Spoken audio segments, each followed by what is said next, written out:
Bonjour à tous, parlons mobilité. Mobilité aujourd'hui avec Nicolas Mestoy. Bonjour Nicolas. Bonjour Paolo. Alors, de quoi vous occupez-vous? Alors, je suis le dirigeant de Scolé Marketing, qui est un cabinet d'études sur les nouveaux services numériques. Nous travaillons sur les services numériques, sur l'audiovisuel, sur les télécoms, et notamment avec un observatoire de la mobilité et du nomadisme, et sur l'informatique, sur tout ce qui est cloud. Et du coup, l'Observatoire de la mobilité, comment ça se traduit en termes d'études, de fréquences?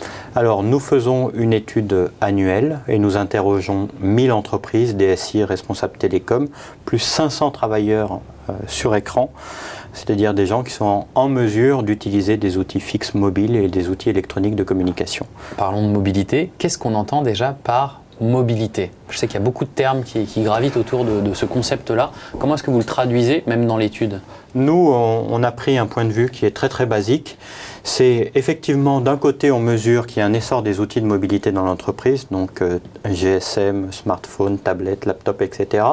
Mais d'un autre côté, on a voulu voir, est-ce que les salariés sont vraiment mobiles dans les entreprises? Et on a pris une définition qui est très très basique, qui est de dire, est-ce qu'ils sont amenés à travailler en dehors de leur lieu de travail habituel. En réalité, statistiquement et macroéconomiquement, seul un quart des salariés sont véritablement mobiles en ce sens, c'est-à-dire sont amenés à rendre visite à des clients ou des fournisseurs. Mais ça ne veut pas dire que pour les 75% autres, les 3/4 autres, eh bien, il n'y a pas de forme de mobilité à l'intérieur du site, parce qu'on est amené à faire beaucoup de réunions, voire on n'est pas obligé d'avoir un bureau fixe. Et donc, on peut être amené à bouger au sein du site. Donc, il y a une mobilité au sein du site et il y a une mobilité hors du site. Et du coup, si on parle de mobilité, est-ce qu'on a tendance à l'associer ou pas au concept même de télétravail, si on est hors du site? Non. En fait, ce sont deux concepts qui sont dissociés. D'abord parce que le télétravail, c'est un concept un peu administratif, qui a une contrepartie dans le droit du travail, alors que la mobilité, c'est un concept qui n'est pas administratif. Mais le télétravail, aujourd'hui, c'est moins d'un salarié sur 3, mais c'est essentiellement, contrairement aux pays anglo-saxons où peut-être ça se développe beaucoup plus, c'est essentiellement du débordement chez soi. C'est-à-dire que vous amenez du travail non fini chez vous. Et c'est dans une mineure partie des cas du travail véritablement chez soi qui a été décidé de concert avec l'entreprise, soit la demi-journée, soit la journée. Et du coup, ce constat, c'est lié à une volonté de ne pas travailler chez soi ou plus des... Je pense que ce sont des résistances organisationnelles en France. Les salariés sont très favorables au télétravail parce que d'une certaine manière, ça peut apporter un confort de travail un jour par semaine et donc éviter les transports en commun dans les grandes villes qui peuvent être pénibles. Mais il y a des résistances sociologiques ou organisationnelles des entreprises elles-mêmes parce qu'il faut inventer une nouvelle façon de travailler dans laquelle le salarié n'est pas à portée de regard de son chef. D'accord.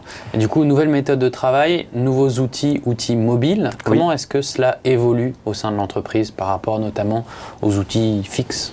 Alors, traditionnellement, les entreprises sont équipées d'outils de communication fixes, donc le téléphone classique, évidemment. Ce qu'on observe aujourd'hui, c'est qu'il y a une explosion de tous les outils de communication, donc communication électronique. Tout le monde a en mémoire le mail, mais aussi aujourd'hui les réseaux sociaux, la messagerie instantanée, et outils de communication mobile, que ce soit GSM, smartphone et tablette. Tablette qui fait une percée assez remarquable. Et ce qu'on observe, c'est une dynamique très très très forte, à la fois l'équipement des entreprises, donc 75% des entreprises sont équipées d'au moins un mobile, compte 100% pour le fixe. Ça va très très très vite, donc on a un mobile pour 2 téléphones fixes, et en 2014, il y aura vraisemblablement un mobile pour un téléphone fixe. Et à l'intérieur de cet équipement mobile, vous avez également un effet dit de substitution, puisque le smartphone tend à remplacer, comme dans le grand public, les téléphones GSM classiques. Du coup, effet de substitution, est-ce qu'on a cette substitution également dans l'usage des salariés qui vont se mettre à plus utiliser le mobile versus le fixe, ou par rapport à ces nouvelles techniques? Pas encore. En tout cas, on ne le perçoit pas de manière statistique. Première chose à considérer, les entreprises ne s'équipent pas de mobile au détriment du fixe, elles gardent toujours le fixe, ne serait-ce que pour des raisons de sécurité. Et en termes de communication, les salariés aujourd'hui, dans la grande majorité des cas, on n'a pas un impact en termes de communication en disant je téléphone moins sur le fixe parce que j'ai mon mobile. Non, c'est j'ai mon fixe et je téléphone autant, mais j'ai mon mobile. Ce qui fait que dans le fond, comme souvent avec ces outils de communication, ça crée de nouvelles occasions de communiquer et donc ça augmente la productivité des salariés. Est-ce qu'au sein de ces études que vous avez menées, vous avez une vue, un aperçu de ce temps qu'alloue le salarié par rapport à ce type de communication? Alors, évidemment, c'est du déclaratif, il y a toujours des petits ajustements, mais nous sommes entrés de manière délibérée dans ce qu'on appelle une société de l'innovation et de la connaissance. Donc les échanges et la recherche d'informations sont des éléments très importants et on pourrait dire qu'un cinquième du temps, au minimum, du salarié, chaque jour, est utilisé à communiquer sur communication fixe, mobile, électronique, conferencing, communication unifiée. C'est un minimum, ça veut dire qu'au minimum on passe 1h30 par jour à communiquer avec les fournisseurs ou les clients ou les collègues. D'accord. Et donc vous indiquiez que les entreprises s'équipent avec ces mobiles versus les fixes.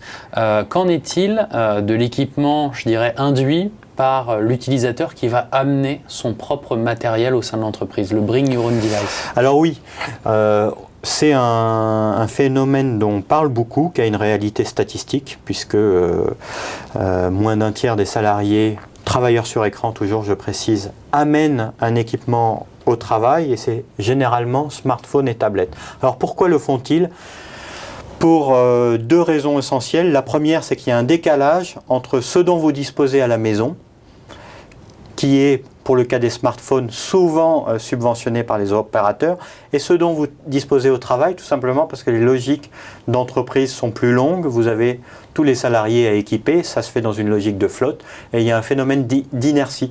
Et donc, chez vous, vous avez un smartphone, et peut-être au travail, vous avez un GSM qui fait son travail, mais qui est avec des fonctionnalités beaucoup plus réduites. Et donc, il y a un souci pour les salariés d'avoir le dernier cri en termes d'innovation, y compris au travail.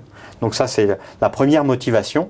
Il y a également une motivation non négligeable, même si elle est difficile à mesurer, qui est que ces équipements fournissent un effet, je dirais, statutaire.